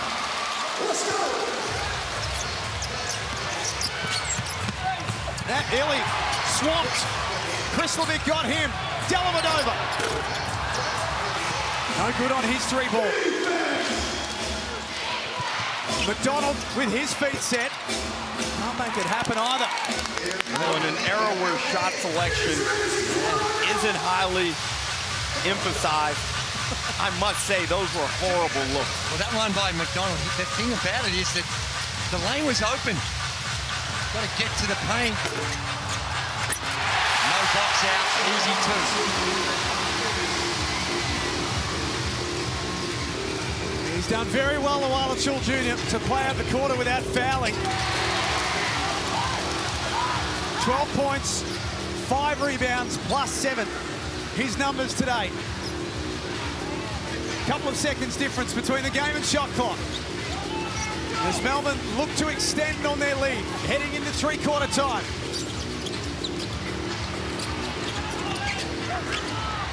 Illy, a quiet afternoon. Can't get himself going, and Krislovic throws up a prayer. 4 points the difference between Melbourne and Tasmania. Game 5 of the Championship Series. It all comes down to this. Do not go anywhere.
Nail-biting stuff at John Cain Arena, 63-59. United lead with a quarter to play. That is the NBL Championship Trophy, which is what we're playing for this afternoon.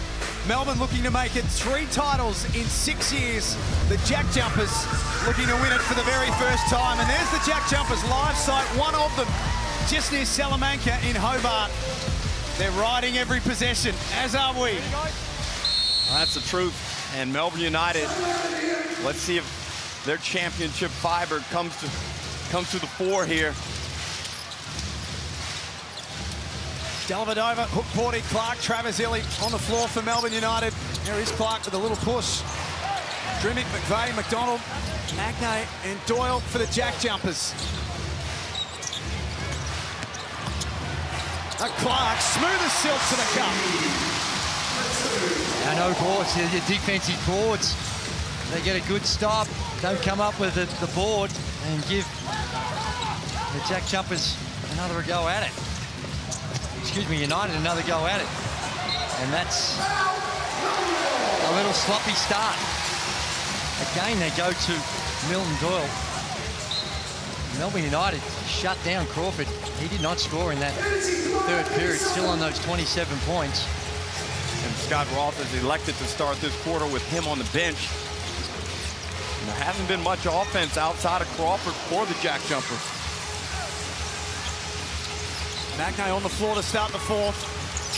Playing with an injury concern.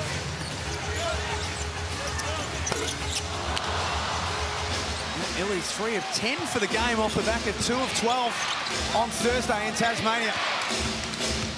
Doyle for Magnate. Nice finish with the left hand. 4-point game.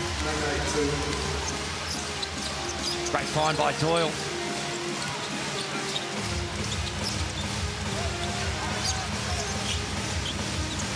They refuse to go away, Tasmania. And it's been their way since day one here in the NBL.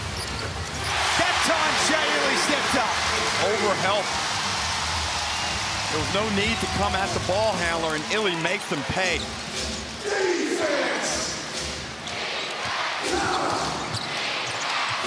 Doyle thought he was fouled. Official said play on. 5-on-4 for Melbourne. Ili starting to feel good about himself. Timeout, Tasmania. Shea Ili with back-to-back buckets. 9-point lead to Melbourne. Snooze timeout.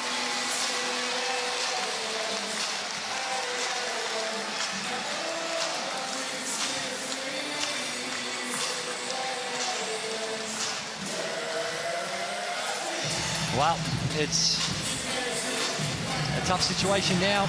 It's only a 9-point game, and the JackJumpers have had far more difficult set of circumstances than this, but you just get a sense that it's been a war of attrition here, and physically it's starting to take its toll on both teams. But as we said from the start, the home fans getting behind you, that can really help your energy levels. And before that final drive there by Shea Ili, Dean Vickerman had elected to put Chris Golding back in the game.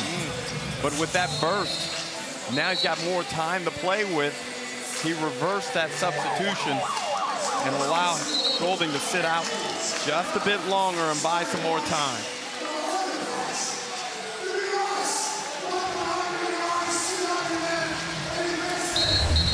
(70-61). It doesn't have to be your day, but it can be your moment.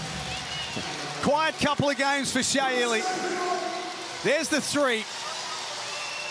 And then the very next possession, took it in deep and lays it up over Magnate. 9-point lead is Melbourne's biggest since midway through the first quarter. And as you mentioned, Chris Golding waiting to check into the game. And after this little burst, particularly from Shea Ili, Dean Vickerman cancels the substitution and stays with the five that's on a mini roll right now. Nerily Meadows listening in. Chris Golding senses this moment. He knows they've had bigger leads and let them slip before big rejection there. In fact, the foul called in the end. But Chris Golding just brought the boys in the huddle, nice and tight. Everyone in and everyone followed his lead. He said, we've got to keep going. We need to make the most of the way that we are playing right now. Dean Vickerman got his chance as well, and a nice little tap on the thigh for Shea Ili, really appreciating the fact that he's come up big in the last couple of plays. Case? There's 7-2 start in this quarter from Melbourne inside the first 2 minutes, and Scott Roth was furious. He was furious that his team isn't getting the calls that he thinks they deserve. He had a warning in the second quarter. He was bordering on a technical there as he approached Vaughan Mabry and spoke to him about what he thinks is a lack of calls. So he's walking a tight line at the moment. Well, they're putting the ball in Milton Doyle's hands and telling him to make something happen, and he can do that, but I reckon they might need to just loosen up the defense before they get to that. Clark stripped. Good hands from the JackJumpers. Crawford didn't score in the third quarter. Somehow found a way. And he had Hook Porty coming down there as well. He didn't see him. And we still found a way to finish the play. 29 points for Jordan Crawford. That was a big one. Pass from Travers, nice. Magnate challenges Hook Porty. Now Crawford. Oh my! Jordan Crawford sensing the moment and the urgency. 2 big buckets for the JackJumpers.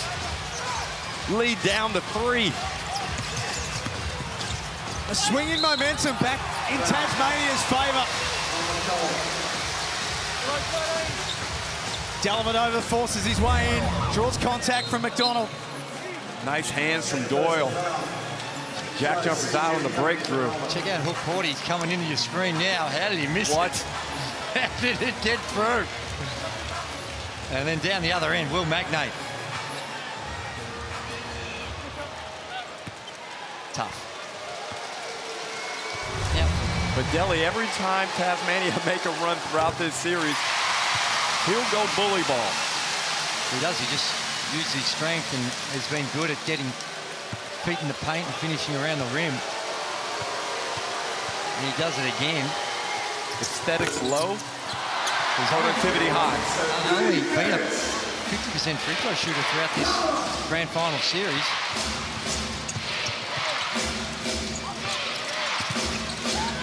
Ball in the hands of Doyle. As Drewy said, they're relying on him to make something happen. Defers down low to McVeigh. A look at the shot clock. 4 seconds to work with. Got it! Again, they lead it to a one-on-one, and Deli just able to hold his ground, but the crab dribble gets to the front of the rim, and McVeigh knocks it down. Gee. Wow, I'm not sure that's the shot that early on in the offense. 2-point game. Magnay ties it up at 71. What a run from the JackJumpers. Scott Ross screaming. He thought that McVeigh got fouled. He did. He wanted the N1. And what a response after the last time out from Scott Roth. They just go to another level. Drew, you can't be kind to these JackJumpers. When you get them on the shelf, you got to knock them down. Great pass from Doyle. Tidy hands. Maybe a hack foul. Hard to tell from that angle. Did look like there was some contact. 10 of the last 11 points in the game have gone the way of the visitors. We're about to head into Dean Vickerman's timeout for Melbourne United with 5:59 remaining in Game 5. Yeah, give me this one first and we'll come back to it. All right, CG, let's get you involved here. All right, let's go early back cut. CG's in the lane right now. All right, as this thing comes back, I want Joe, he's dropping way off right now. All right, so set it, and you go the pin down and bring you to the top right here. All right, you're in this corner. All right, just early back cut, back into the middle of the floor and play. Hey, the 3-ball, the O-board. Make sure we're great. We go, fucking go. I like the call. You know that they're going to be up and in and trying to overplay. They've been trying to top lock Chris Goulding a lot, so Dean Vickerman draws up a back cut for him to see if they can get something cheap. After Melbourne won Game 1, 104-81, the margins have been 5-2-2 in the last 3 games between these two. Scores are level right now.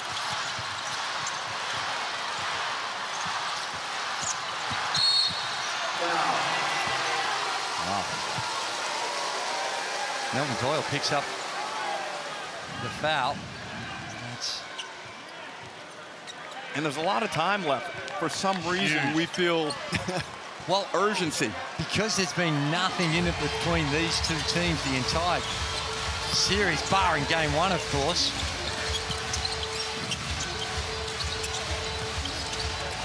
Four on the clock for Dellavedova. A swing pass to Ian Clark.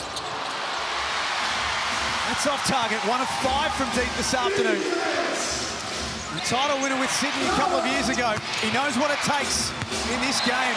That's not a good one from Doyle. And this is where he's got to get to the rim or get it back into Crawford. Crawford's the one that's got it cooking. And he started off strong in this 4th quarter. And Milton Doyle, not a bad look, but in the context of what we've been seeing. Push that thing at the cup and create. Quick rest for Dellavedova. Shea back in. Clark turns the corner. Nice pass inside. Great find for Luala Chul Jr. Maybe a little settler for Melbourne.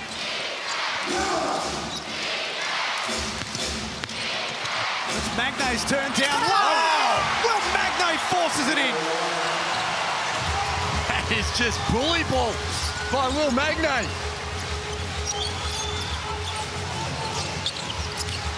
The battle rages. Now it's the Luala Chul Jr.'s turn at the other end. That's unsuccessful. Getting personal. Less than 4 minutes remaining.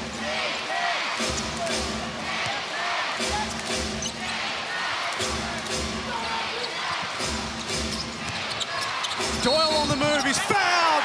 Points will count. Milton Doyle taking matters into his own hands. Great play by Jack McVeigh. Just a subtle penetration move to create a mini advantage that allowed Doyle to turn the corner as Illy was out of position just enough. There was the play down the other end, but this is the type of action that I was referring to before. They get through it, they get it inside. There's the bully ball.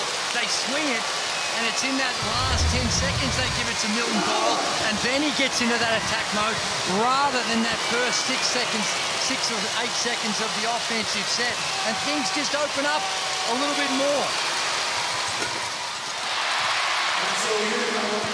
10 of 18 from the stripe, Tasmania.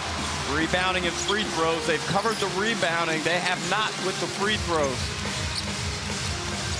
Visitors by 2 as Dellavedova is at the scorer's table ready to come back in. Great D from McDonald. Golding had almost cracked the code, couldn't finish off.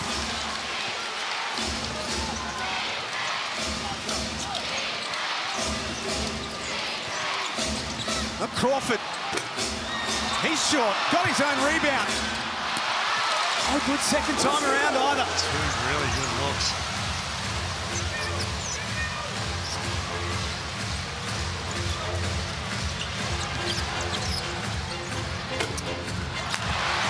Melbourne United, the quality of their shots it's dried up big time.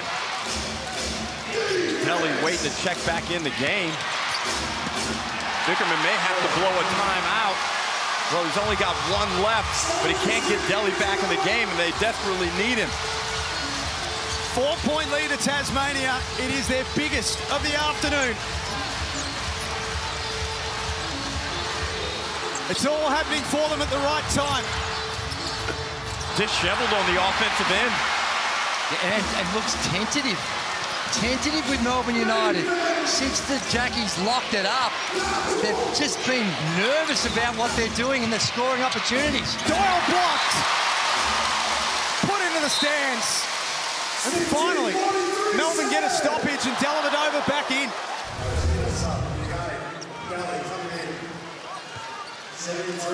Great quickness there from Milton Doyle. He's found his way in this second half. Right here as he started to feel good. Block shot from behind. Jackies keep the ball. 32 points for Jordan Crawford. Looks for the 3. Hunted it down and got it back. Less than 2 minutes 30 remaining. JackJumpers by 4. Doyle. Well short on his jumper. United breathe a sigh of relief. Now it's their turn offensively, and it's Dellavedova. Head down to the cup. You know, right now, with the way they're struggling, both teams are out. They're just running on fumes. To me, a Jack McVeigh post-up would be a good option. Oh! McDonald misses one that he'd make 99 times out of 100.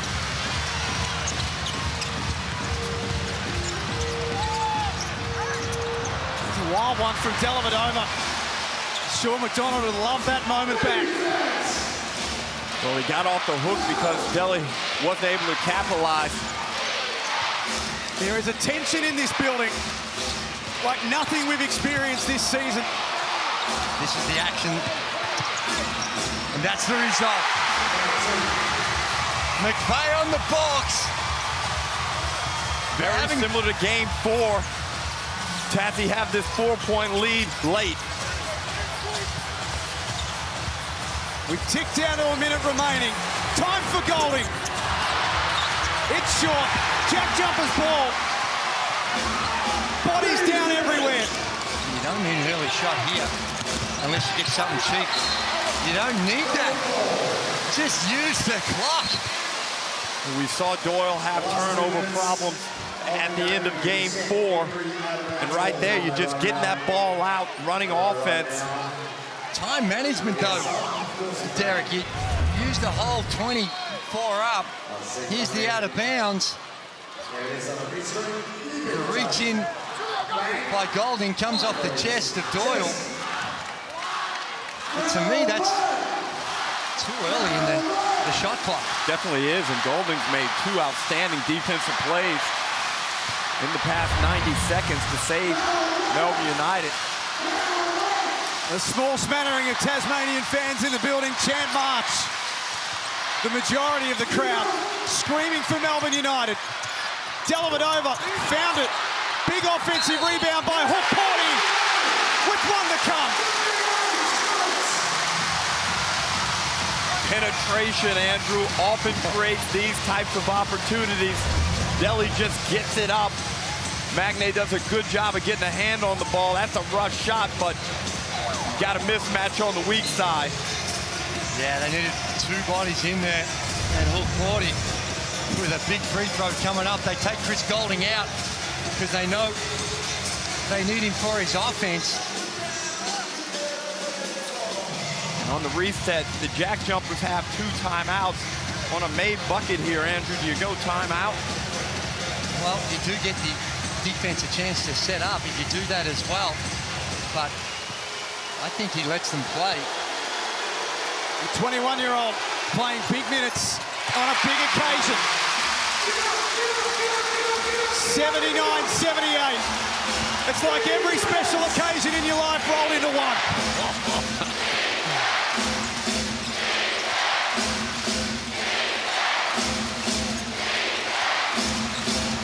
Doyle finds a path through. Milton Doyle with ice running through his veins. It wasn't convincing, but it doesn't matter how. It's how many, and it comes off the back of the rim. The ball just dives and drops in. It wedges in between the backboard and the back of the rim. And if you know anything about these basketballs, Andrew, they're very sticky. And only with a sticky basketball can that happen. A slick basketball, that ball pops out. No, it's just a dead ball. No backspin on the ball whatsoever that helps it die on that rim. Gives them a 3-point advantage. Timeout used by Melbourne United. Now, they don't necessarily need a 3. There's still a ton of time left with 32 seconds left. And Milton Doyle's been really good in this second half. He was scoreless at halftime. He's got 11 points now. Critical buckets, 10 rebounds. Well, one thing he hasn't done is show any signs of nerves. He's kept the ball in his hands. He's taken some tough shots, but he looks fresh. He's getting to his spots. Still had the self-belief and confidence from him, and you don't get that without the support of your teammates that they go into him. And he come up with a huge play on that possession. They've been on the biggest stage before, Tasmania. But on that occasion 2 seasons ago, they were comprehensively beaten by Sydney. 3-0 in the championship series. A couple of years on, an entire state watching on. They've lived and they've learned. They're almost there. But this United team will have something to say about it. Golding from the corner hits the side of the backboard. Better get it over the centre line. There's, you should foul him. Foul him. They don't foul Magne. McDonald lays it up. That might be enough. Melbourne need a quick bucket. Clark can't score. Hook Porty falls over. Time ticking away for United. Last roll of the dice. Golding! Remarkable from Chris Golding. Off the glass. They foul Jordan Crawford, who will walk to the other end and potentially make it a 2-possession game. Not yet. Well, is it? Well, Andrew, if they've still got another foul, they've got to commit before they even get to the bonus. So as long as they inbound Andrew, it, they've got to inbound the ball successfully. And we've had both teams have had some problems in the dying stages. But with 4 seconds, I suspect that Scott Roth, he calls a timeout, he'll advance it.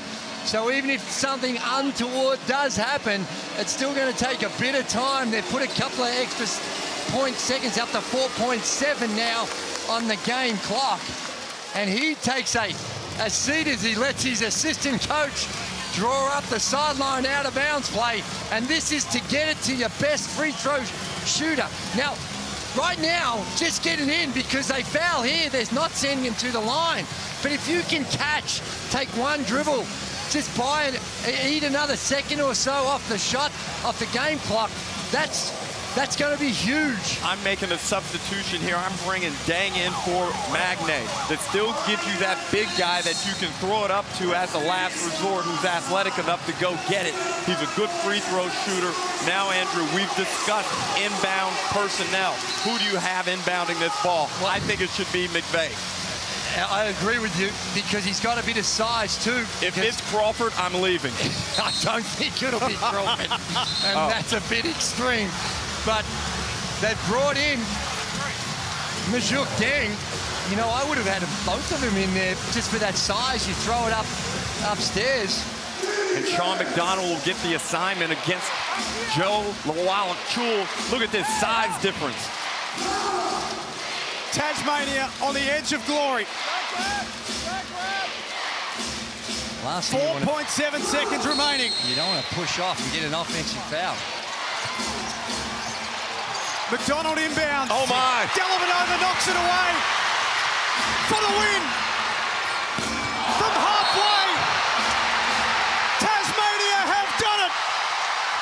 The island has its title. And the JackJumpers, in their third season, are NBL champions in one of the all-time great grand final series.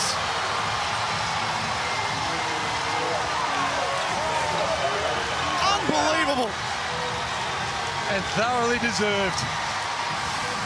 Almost a chance.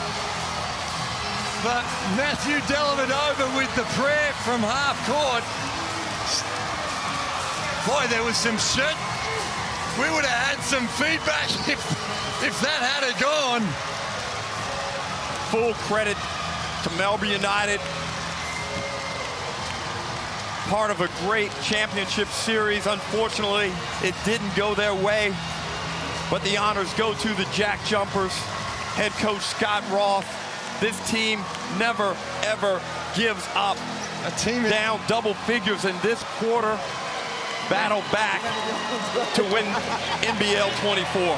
What's incredible, the consistency of teams that have been in a strong winning position and not being able to close out.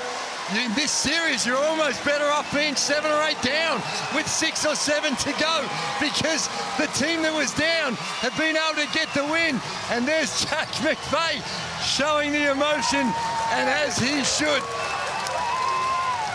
And when it mattered most, their stars stood up. Jordan Crawford, 32 points. McVay and Doyle came up big in the fourth quarter. Magne, after struggling all of this series, comes up with big buckets and defensive stops in this fourth quarter. Tasmania celebrate. One of, if not the greatest moment in Tasmanian sporting history. Look at what it means to Scott Roth. He came to the JackJumpers. He built a culture. He's dealt with disappointment. This is his moment. It is. This is Tasmania's moment. It is. They all deserve credit for what they've been able to build, but couldn't do it without Scott Roth and his leadership. Let's get over to Nerily Meadows. I've got Jack McVay with me, who is, of course, the hero right here in Game 3. Andrew Gay said that would go down as the greatest shot in the history. He's him! He's him! In the history of the NBL, if you won this championship series, well, the GOAT has spoken and you have won. What does it mean, Jack? Oh, man. I'm just so grateful. There's so many people, man. So many people. Woo! Epic. Hey, they trusted in me. Listen to them, man. It's crazy. Tell me what this team means to you. Oh, man, it's just such a fun group of guys. We love coming in every day and working. It's just been a hell of a year. What about the coach, Scott Roth? Oh, yeah, man. He gets the job done. I'm going to be putting up with him. Oh, man, fuck. I'm going to be putting up with him for a while, huh? This championship series, it was immense, and it went right down to the last shot. Can you just put it into words? Nah, but I mean, when I look across the line, I see Delhi there, someone I've been cheering on, supporting for so many years. Chris Goulding, someone I looked up to when he was playing for the Gold Coast Blaze, and I was showing up to those games. And to go out there and battle with them is just such an honor. And man, that was one series. Be honest, now that you've won the series, how many times are you going to watch your replay? I don't know, man. Just one day I'm going to show my kids, that's for sure. Well done, well done. Thank you very much. John Casey. Oh, look at this. The coach has been drenched. I've got Jordan Crawford with me here at the moment as well. Jordan, tell us about that. That is some sort of grand final display. You dug yourselves out of that hole on a couple of occasions. You just would not lie down. Man, that's what it's about. Jackie basketball, never giving up, fighting to the end, grit and grind. This one's for Tassie. Tell us, that equals your career high here in the NBL with 32. You were out of form coming into the finals, but you just kept on believing. Yeah, I got God on my side. I put my faith all into him and put it into his hands, and he always carries me. You play all around the world. Tell me what it's like playing and winning a championship in Australia. Oh, it's amazing. The competition here is top of the line, especially with this group. We have an amazing group. I love these guys, and it's an honor to play with them. Congratulations, you're the champ of Australia. Thank you. Over to you, Narrowly.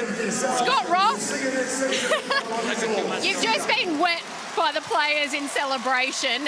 Fair to say, Ireland defended. Ireland defended. You know, we just beat two giants in Australian basketball on their home floor.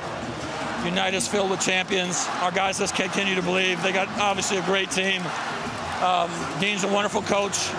These games came down to last possessions, and I can't believe it. Can you put into words the emotions and the pride that you feel for your boys right now? Well, I'm really happy for our staff, obviously for our players, but more importantly for Tasmania. We defended the island for you. It was our motto. We fought like hell, and we're coming home with the trophy. The fans, we can hear them chanting. They travelled. What do they mean to you? They're everything. They're why I came in this franchise and started this franchise to see if I could do something and build it from scratch and connect this island.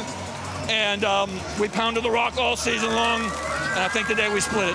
What is it about Tassie that gets you in your heart, that gets you in your gut? It's how I was raised. Brought up in a tough environment. They're tough-minded people. They love that island with a passion. They're tired of getting punched down on, and they needed something to rally around, and the timing of us being in there afforded us to be the team that they wrapped their arms around. This little island just got defended. And just finally, Crawford was under a bit of pressure heading into this championship series. He puts on 27 points in the first half. Can you put that into words, what that individual performance? He kept the board ticking over for us, obviously, in the first half. And then our closer, Milt, wasn't going to be denied the next time like he did in Game 4 and made a few stumbles there. But our guys fought through. Magne was hurt all game, and they just found the way. It was just a hell of a gritty effort. On behalf of all NBL fans, can I say thank you for your passion, because watching you cry makes us want to cry. Thank you. Thanks. Scott Roth, champion for the first time in his third season. Let's go back to the last play and the madness of the conclusion. Again, we've seen that type of pass not work out. Delhi gets the steal. There was nothing wrong with the distance, Andrew. He just pulled it a little bit to the left. Well, you saw the jumper, the jersey of Milton Doyle being pulled.